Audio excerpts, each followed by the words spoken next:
Well, welcome back everybody for the last session. Thanks for hanging in there with us. I hope everybody's had a really good time with the conference. And so sort of a tradition that we've developed with the Roadway Management Conference is to do what we call hot topics for lack of a better term or a different term. And it really is, you might think of this as the entertainment portion of the conference, if you will. It's intended to be sort of a freewheeling forum.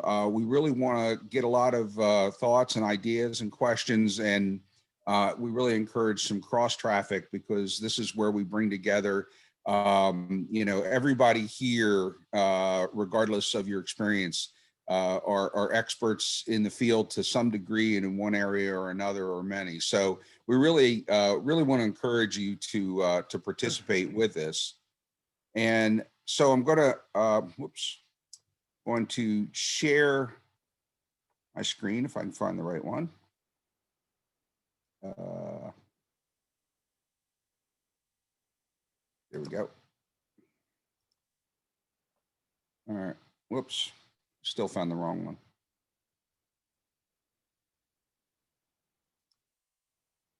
Let me try to do that the right way. Bear with me.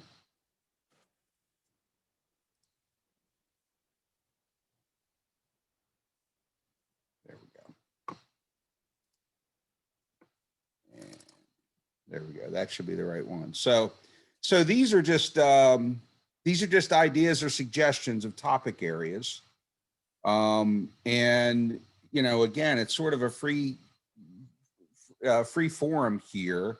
And so we can start anywhere when we're not limited to these topics, but I'll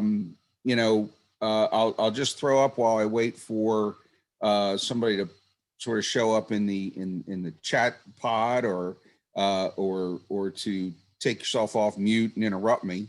One of the things that's sort of come up that's been suggested by some of the local agencies that there's been quite a bit of chatter about now is sort of the unusual challenges for winter maintenance this year related to COVID-19. And, for a lot of us, it sort of caught us off guard when people started asking questions. What would happen? What's going to happen if somebody is test positive for COVID on one of our crews? Does that mean the whole crew has to go down? Are we prepared for that? Do we have contingencies in place? So that, what about facilities for people to do rest periods and uses of trucks and loaders and what have you? So that's one of the topics that I know has been hot on people's minds, but I'd throw that out as one that might be particularly hot this time around. Do we have any thoughts in the chat pod at this point while I've been prattling on?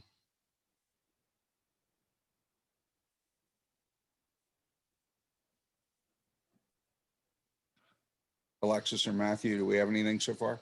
Nothing's come in yet. All right. You can also just take yourself off mute and join in the discussion if you want. Otherwise, I'm going to keep talking. Oh, here comes one now. There you go. Can you see the question, Matt, or do you want me to read it? I cannot, if you could read it. Okay, so the question is, I'm always curious how other organizations balance the need for training, both technical and soft skills. For example, there's so much technical training needed for on the job, but do we need to also prioritize soft skills such as conflict management or general project management? Well, I would encourage people to weigh in. Again, they can either do so in the chat or they can just take themselves off and mute. I know Kim Carr from West Virginia is someone who does quite a bit of that, and she might have some thoughts on that.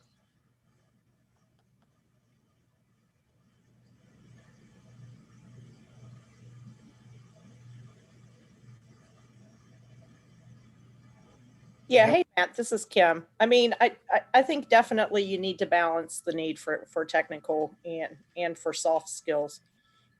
And actually, I think here in the midst of the pandemic, those soft skills become even more critical.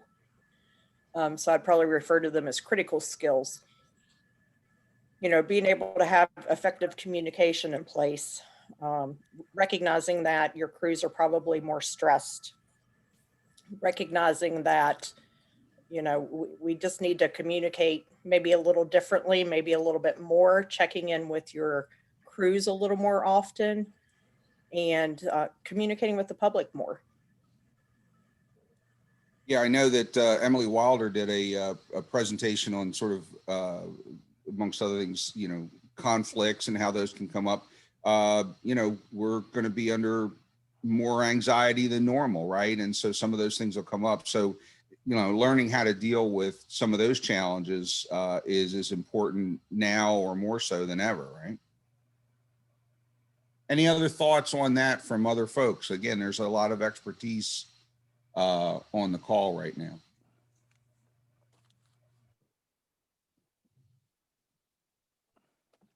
Matt, Okay. Rusty had a follow-up comment in the chat box. How are people addressing job training in this age of social distancing? All the same technical training is needed, but how do we accomplish that in current state?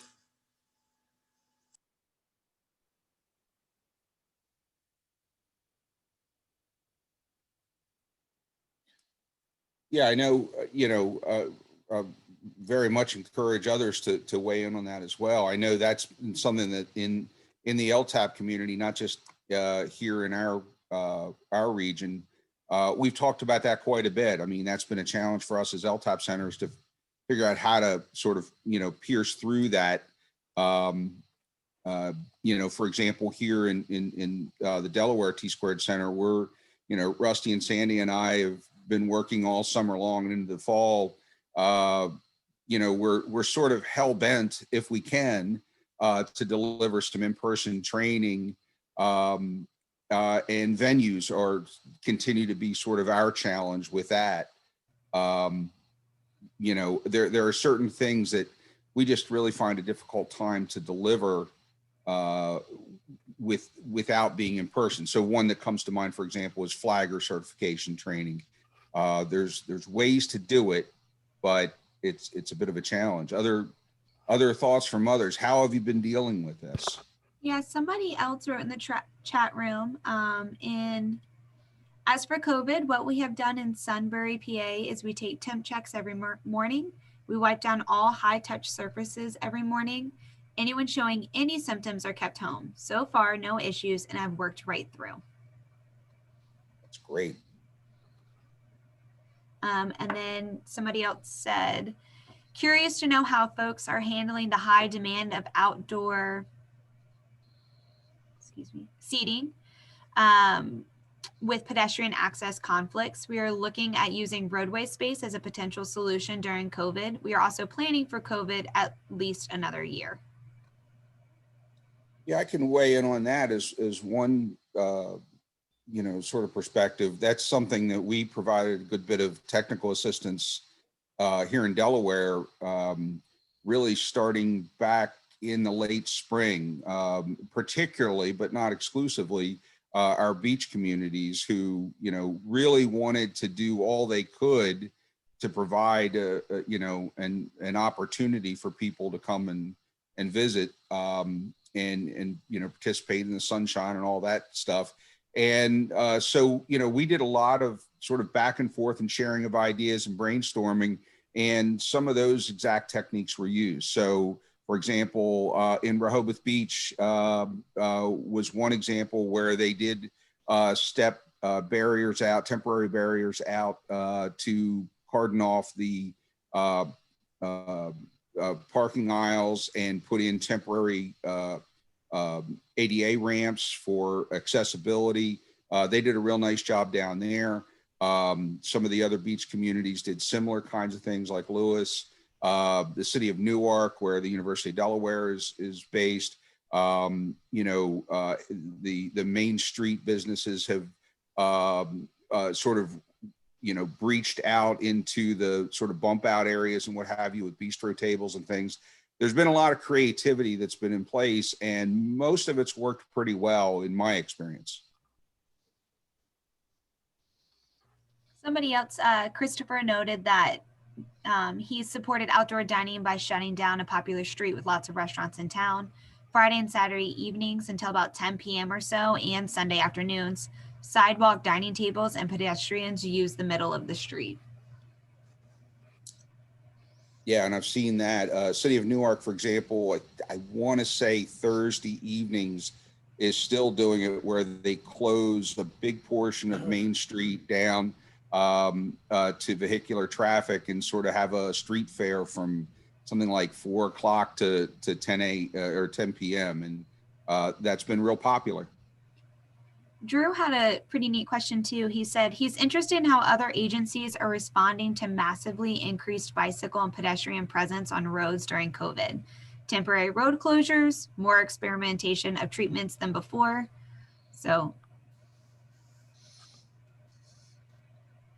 Yeah, anybody want to come off mute and share on that?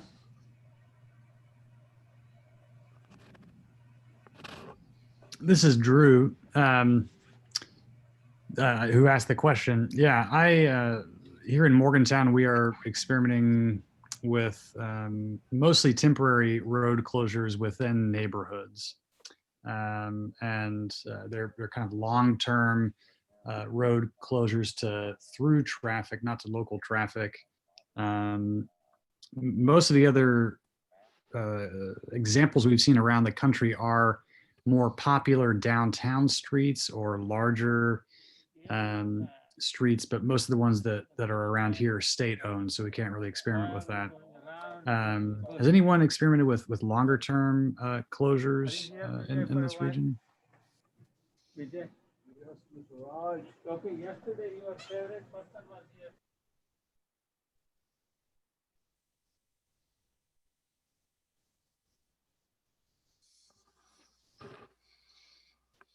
Well, everybody seems shy this morning, which is surprising given how many of the group I know, and they're not normally this way. So, yeah, I mean, the only long-term closures I'm aware of have been for traffic or parking lane closures, for example. I know that at one point, one of the Delaware Beach communities considered expanding out into one of their 2 traffic lanes for that purpose. In the end, they decided that that wasn't necessary, and that was going to be a significantly sort of larger endeavor to do that.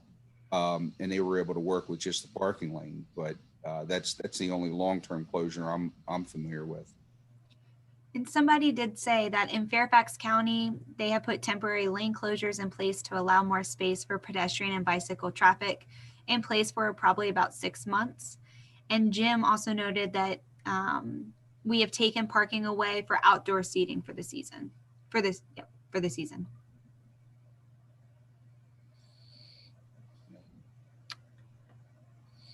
Okay. All right. Oh, go ahead, Rusty. Rusty, did you have something? Nope. Okay. Anything else in the chat pod, that other topics that related or otherwise? So I'll read a couple of comments and then I'll switch over to a question. Jason Dietz did say that due to COVID, FHWA is working on making our trainings virtually, and which next week providing a constructing and inspecting asphalt paving projects training for Alaska. Ben did say, similar to Christopher Core's message, West Virginia has done the same thing with outdoor seating on a popular downtown street with many eateries. Okay, so something we have not touched on is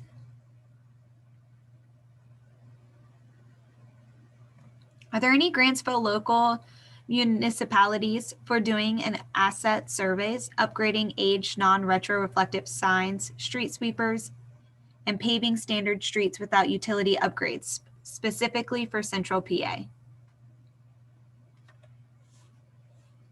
Well, I'll punt to Karen as one voice on that, Karen Atkinson, if she has any thoughts for Central PA. I'll also say that while usually the answer to that is no as the starter, but then when you dig deeper, you can get creative in terms of how you can do that. We've certainly seen some examples across the country where some grant opportunities, people have been creative in how they wrote them and gotten some support with that. I know in Delaware, we have a long standing sort of program of working with local agencies to use student interns, where we train them for those purposes, oftentimes provide them with equipment and train them on that as well, provide technical oversight. So, again, while each LTAP center is a little different in terms of what we can support and what our capabilities are, that is, I would say, a good place to start.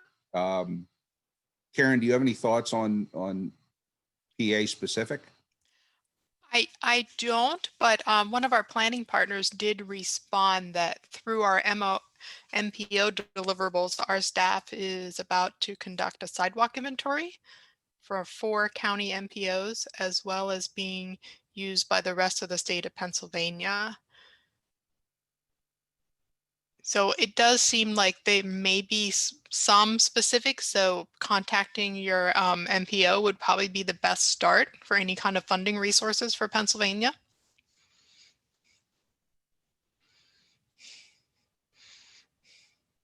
I know, Rusty Lee, I'll put you on the spot. I know Rusty has been sort of fishing around for the last couple of years to track advancements with some of the technology that might make things faster, easier, cheaper. For example, sort of more mobile LiDAR and things like that. Rusty, do you have any quick thoughts on that? Yeah, and, I think part of it is making sure you know what's going on, because if a county is doing something and they get a contract for a LiDAR survey, and they stop at community boundaries, then the community should be asking, well, how much to add on us? I think there is so much data out there being collected that nobody knows what's being done officially, and state agencies are doing things. You're getting the cases of multiple agencies doing multiple surveys right over each other and not even knowing, and sometimes unwilling to share data, but it can happen if you just do a little communication and a little planning in advance. Yeah, I think that's a great point. And, it's not even always that they're unwilling. They just don't know that you're interested or would have a need, right? It goes back, a mentor of mine told me years ago, earlier in my career, you don't get what you don't ask for. And so one of the things that, I know Rusty and Sandy and I are struck by when we're sort of talking to our partners across the country and other LTAP centers, is how many of them don't have involvement with their state DOTs or their federal highway office. We really think that that's very, very useful. The more we can be talking to, again, the MPOs, your district office of federal highway, your LTAP center, and find out what's going on. Call me a Pollyanna, but I find that most agencies, if they can cooperate and help with you, they're happy to do it. Why wouldn't they?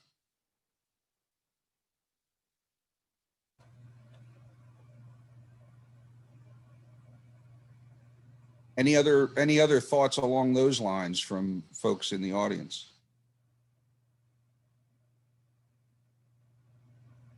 Failing that, Alexis, did we have other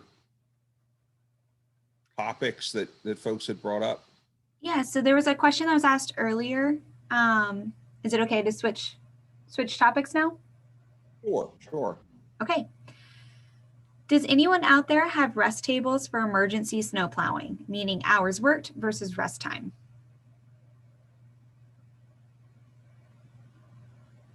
Can you repeat that? Sure. Does anyone out there have rest tables for emergency snow plowing, meaning hours worked versus rest time? Oh, I'm thinking like a physical table. Sorry, I'm easily confused. No, that's okay. Feel free to share any resources in the chat box. Yeah, please do. In my deal, when I'm teaching winter maintenance, whether it's here in Delaware or in some of the area states, that runs the gamut. And that's one of the things I'm always interested in hearing myself. I often ask the audience, you know, what is it you do? And there's a lot of different models, including, I heard one agency that said we only plow during daylight hours, and that one sort of struck me. That was a pretty unusual one. Please put anything in the chat pod if you're comfortable there, but otherwise anybody wants to come off mute and comment on that as well.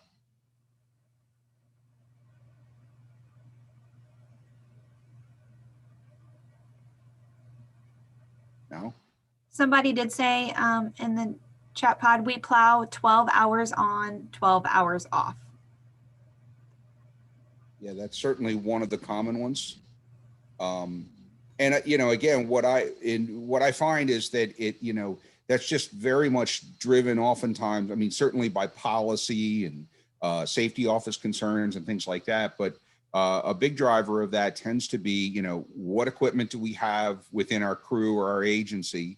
So what flexibility does that give us to do that? And what are our personnel? And again, that's part of what comes back to this question that, Dan Weber from Cecil County in Maryland was one of the early ones that posed the question to me. What's going to happen with COVID if, a whole crew goes down, or I say, yikes, somebody was in that truck. I'm not comfortable using that truck now for the duration of the storm, or that loader. That's why that became such an impactful question for us.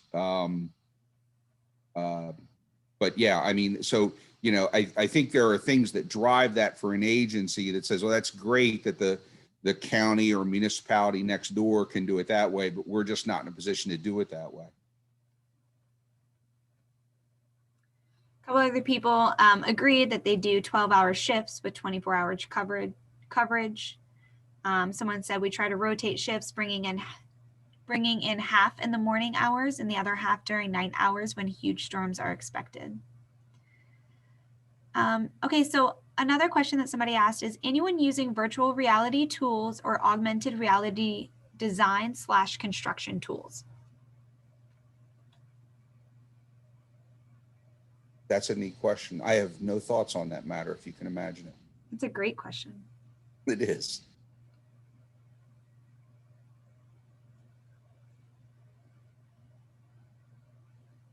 Got to be somebody out there that can weigh in on that one.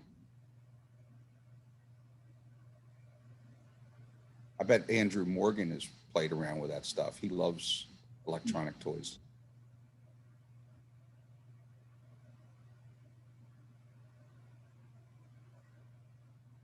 All right, Matt, maybe we can loop back to that one. I have another one ready. Okay. Okay. Christopher said that he's in Northern Virginia. Does anyone have recommendations for funding sources that could help either with maintenance or asset management / data collection? Hey, Matt, this is Rusty. I was trying to get him privately, but, I was going to have him contact you or I, because I think, as we have used, is the intern programs are huge. And while you say, well, I don't have any universities close by, the thing to look at is reach out to those universities and find out where those students live. Yeah. Because that is your big home. These students are incredibly industrious. We actually, our first toe in the water with summer student intern was sending a distant student to us. I mean, he was 2 hours away from Matt Carter and I, to the community of Bethany Beach. And we were stunned by the volume of work he did, including over 800 signs, every crosswalk, every town asset. He was able to inventory, GIS map, sign retroreflectivity, everything in the course of a summer. And it cost the community very little. So Chris, I would shoot us an email. Yeah, we'd be happy to share our experiences and thoughts on that. Again, we're rabid fans of that. And again, I it goes beyond just imagining that that's, cheap labor, if you will. It's, cheap is no good if it's not good quality labor. And our experience, knock on wood, we haven't been burned yet, is when we give them a reasonable amount of training up front and impress upon them what it is that we're trying to accomplish, and that this is important, they really take ownership of it and do a great job. So we're big fans of that approach. Again, to Karen and others' point, of looking to the MPOs and, that there might be grant funding opportunities. That's a great way to go. Again, going back, as I think Rusty said earlier, and talking to the other jurisdictions in the area and saying, are you doing something at the periphery of me that we can piggyback off of? You never know when they might just say, we'll take care of it for you. That's pretty rare these days, but you never know.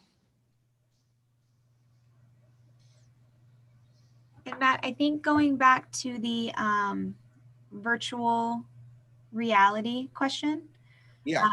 someone put in, give me 1 second. That would be great for community outreach, selling the public on new projects. I believe that was in reference to the virtual reality. And also we have used this tool by our consultant to present to our public and board of supervisor. Yeah, I know, certainly at the DOT level, it's becoming increasingly common to use a whole range of sort of visual tools. Even before COVID, long before COVID, there was increasing interest in doing virtual town halls as, a way to, sort of broaden who could participate in those town halls, so that it wasn't, for these 2 hours only on a Thursday evening, and they didn't have to drive to it, et cetera.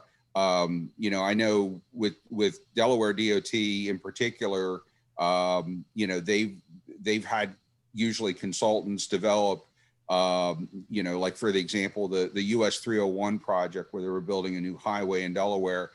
They preceded that by doing a side-by-side graphical representation, flyover of the corridor so you could see what the before was, what the after was. And it really did answer a lot of questions for the public because people tend to be very visual. They've done it where they're getting ready to close down portions of I-95 through Wilmington, which is a huge, huge deal from a traffic point of view. And so they really wanted to get out ahead of what the public's apprehensions were, and they used some of those same techniques. So yeah, I think, whether it's, visual reality in terms of, literally down to the goggle type thing, or whether it's creating those kinds of graphical presentations that help, again, as engineers, we like to throw a lot of plans down in front of people. Most people don't intuitively understand construction plans. And so if we can put that into more meaningful sort of visuals for the public, they oftentimes are less apprehensive and maybe trust us just a little bit more. Great. All right. Has there been any accidents with the use of drones, like the drones hitting some pedestrians or anything like that? I know we had a session on drones. Do we have our drone expert or other drone experts on the line that can weigh in on that? Yeah. I'm going to see if JMEO is. I do not believe our speaker JMEO is on this session. Be interested to see if others have, because I know that in this community, there's a lot of people using drones for a whole host of things. The regulations are ever changing and evolving, and it's tough to keep up with them. Anybody want to weigh in on that? Anybody want to tell a little war story just between us? No takers. Okay. What happens online stays online. Exactly. what's the chance this recording will show up somewhere? What else do we have in the chat box? Anything? Yes, we also have somebody asked, what are others paying for an asset management survey with a Google-like truck by a third party? Good question. Again, I mean, that I'll point back to Rusty. That's one of the things he's toyed around with, less from a, sort of the traditional van approach, but he actually came back this, I think, a couple of years ago, Rusty, where you were actually looking at it and saying, is this something we could actually mount on like a gator or that kind of piece of equipment to do even pedestrian pathways and things like that are off of the streets themselves. I don't know whether, Rusty, you wanted to weigh in on any of that. Yeah, I can jump in. The units are certainly getting better, smaller. Trimble had a unit for a while they were marketing around. There are lots of truck mounted units now out there. The issue is how many bells and whistles do you need versus what can you get by with? I know DelDOT has gone to an all-in-one vehicle that is out there doing the pavement work at the same time picking up all of the roadside assets. So they are doing the entire network every other year, half of the network each year. Again, this is becoming easier and easier to provide. And then that data, when it crosses into municipal boundaries, could be shared with those. And they're converting a lot of that GIS data faster. But it's just a matter of, the technology is constant. I don't know what agency they use, but I could certainly look into it for you if you want to shoot me an email. Great. We've got about maybe just about 10 minutes left in this part of the session. We have either any other thoughts on that, or we have some other topics, Alexis? Yeah, it looks like there was one, Matt, on using CAD and GIS for underground utilities, power, cable, communications. Wasn't City of Newark doing that? Yeah, I mean, that and other stuff. I mean, Right. I thought you were actually going to go somewhere else on that. I mean, part of what we've seen, City of Newark in Delaware has really been sort of inspirational to us as we've watched. They've gotten very creative in terms of, first of all, again, as I think you mentioned earlier, Rusty, is go back and see what's already out there. And they and the University of Delaware, working in partnership on things like stormwater, for example, started to say, well, what do we already have, even if it's poor or a little bit outdated in the way of existing as-built maps and things like that we could digitize. And they brought those in and they started building out, and they've just sort of progressively built a system of, sort of building those maps, more and more, filling in the gaps, getting the quality up. Cecil County, Maryland, I know is another one in their planning department that has extensively developed, when I was there years ago as a public works director, it was little more than digitized, park maps. And now, everything they do goes into it.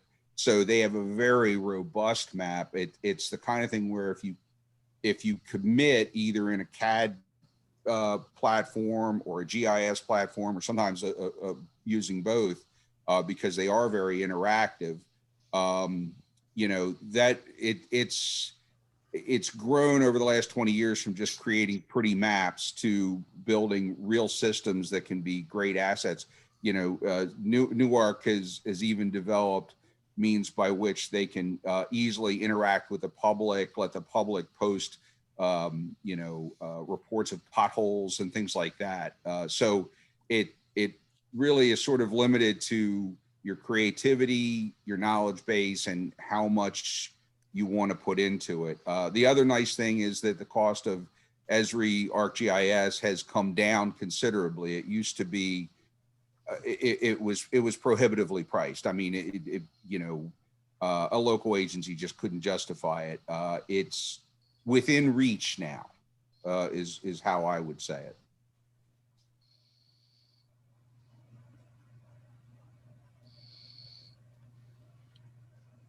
Few more minutes. Do we have any other thoughts, other experiences folks have had on that front, or? Matt, we do have another question. It's a different topic. Good. Okay. How many have had a lot of problems with budget due to revenue cutbacks? And what are some of your solutions? Somebody jump forward.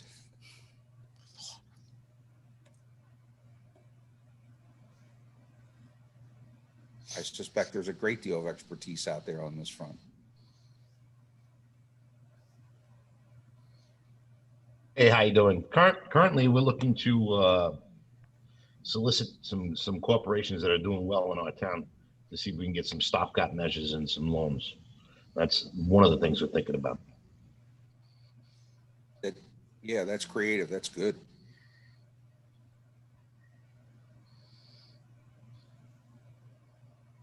Yeah, I think again, not to be sort of a broken record, but I think this question, this challenge, which affects, if it doesn't affect you, I'm curious about why it doesn't. We're all going to find ourselves in that to a certain extent. I think that just reinforces that, and I know it's hard. Nobody's got the time to do it, but the more that you can reach outside your bubble,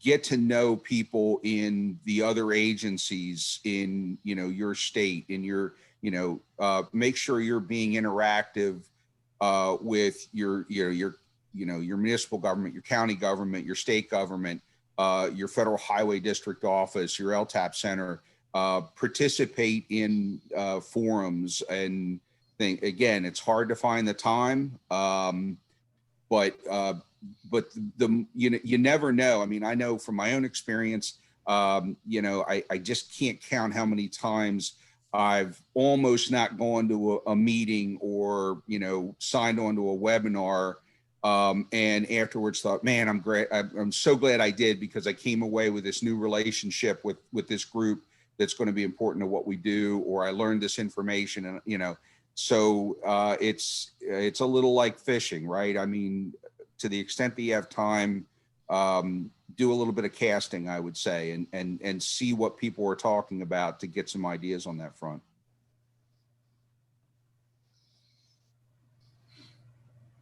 A couple more minutes if we have other thoughts on that or other questions.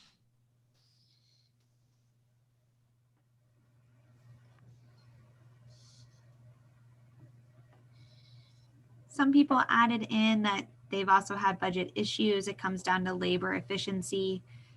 They moved more part-time help and less full-time. Just in a couple other comments agreeing.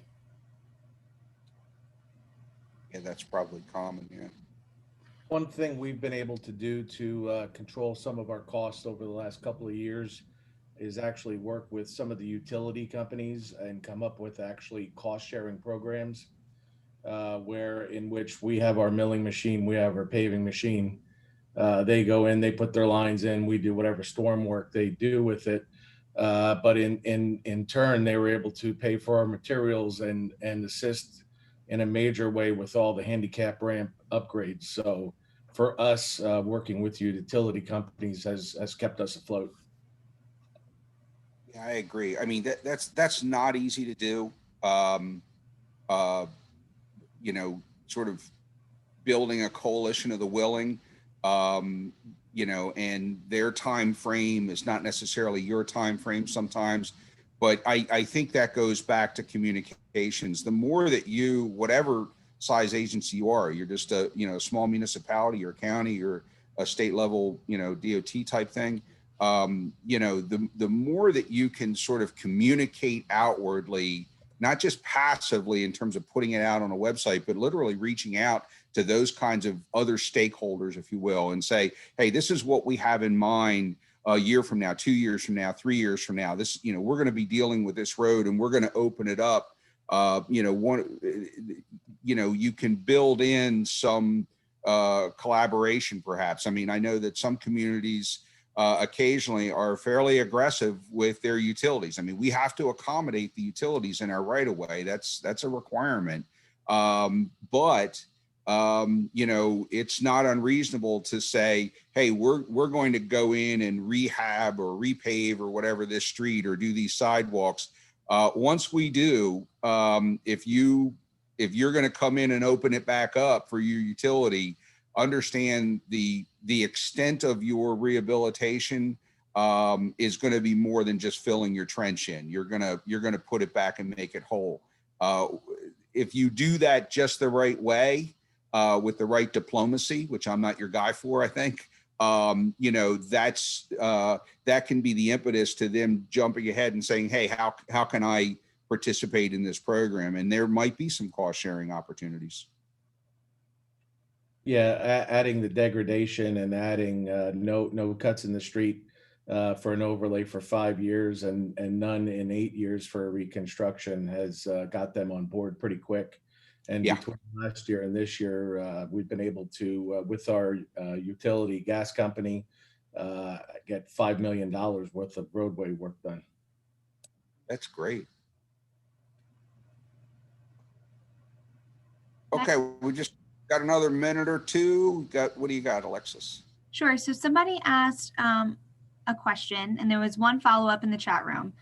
Regarding leadership, does anyone have a mentoring program of younger field personnel for getting them interested in a leadership role? Somebody did say, on the leadership question, we actually developed a cohort program for interested employees that give them a broad overview of the organization. Also helpful to create a career path for young engineers. We assign a mentor to every engineer we hire. At minimum, we have the mentor and employee meet once a month. So does anyone else have any thoughts on a leadership program or a mentoring program?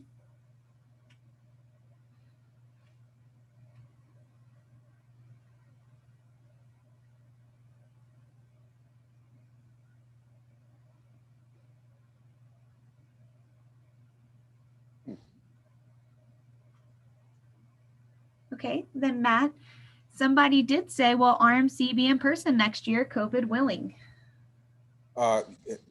Your lips to God's ears, right? I mean, yeah, absolutely. And with that, I think in the interest of making sure that we close out on time, I'm going to go ahead and close out Hot Topics. I'm happy with our interaction. I know some of you are a little shy, and so sometimes it's hard to get you going. But I do appreciate that people have weighed in, and you know, I think those kinds of interactions are really, really helpful because we can all learn from each other. From our experiences.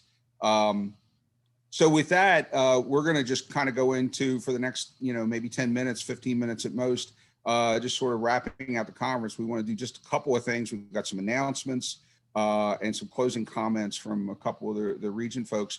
But first, we wanted to take a moment to sort of announce next year's conference. We have already started planning for the next RMC. We have every reason in the world to believe that we're going to be back in person at a great destination. And so, Matthew, if you'll go ahead and, Sure. and we got it's only a 3-minute video that we want to show that we will introduce where we're going to be next year. Okay, I'll get that rolling in just a second. I'm going to share.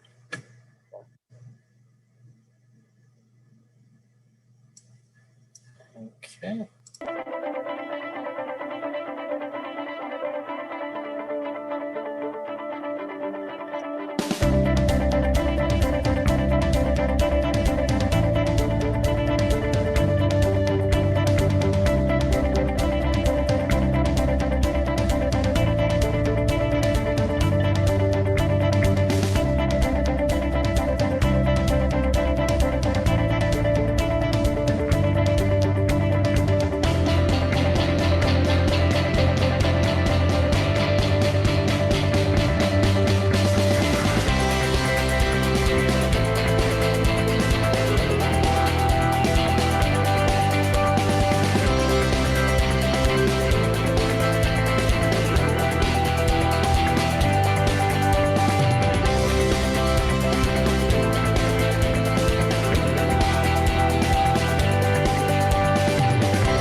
Well, so obviously we're excited about Rehoboth Beach next year. So with that, I'll turn it back over to Alexis and Matthew.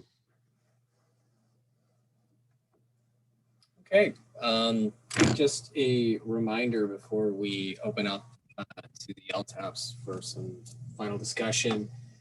There is the course evaluation that we would really appreciate for everyone to fill out. And once you fill out that course evaluation, you should be able to get your self-reporting attendance form in, and that you will see in the Talent LMS platform when you go back as the final line item listed. So with that, I would open up the floor to any of the LTAPs if they have any closing comments or discussion that they want to bring up.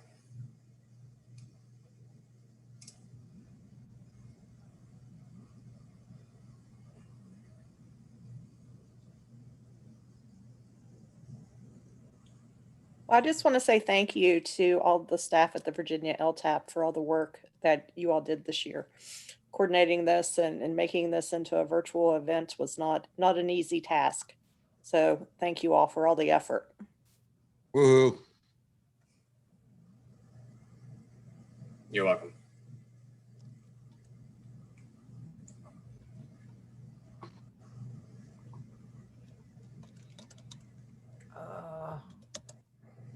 Kim, you got a woohoo from Matt. Come on. No, everybody did fantastic. We had some technical glitches, and everybody, thank you to the participants who, stuck with us and worked through it. Thank you so much to the Virginia Center. It's been such a great experience, and I'm hoping all of our participants felt the exact same as most of us who are running this behind the scenes did. It worked. So thank you, everybody.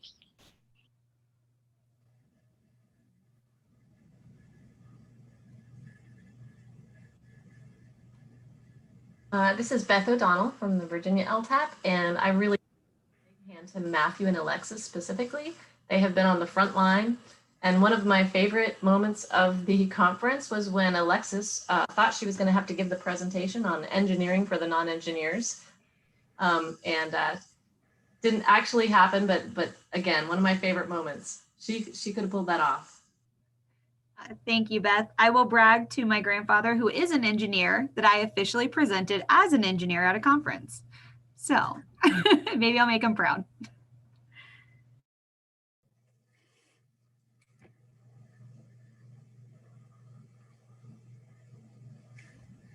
I did see one question in the chat that I want to go over before you guys leave.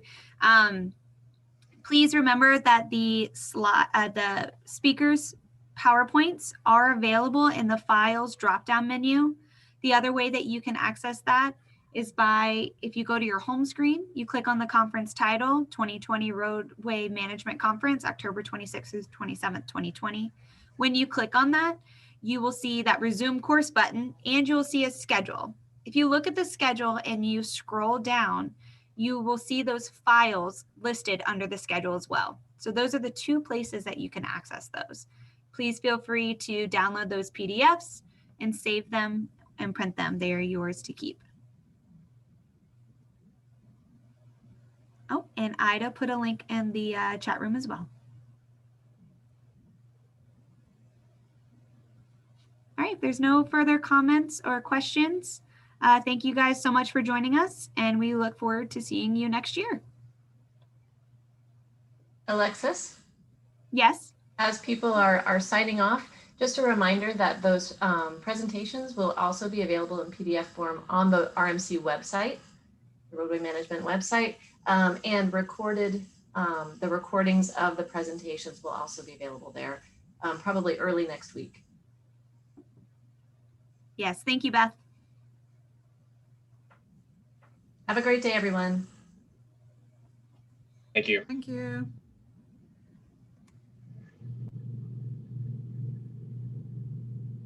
Great job, you guys. See you later.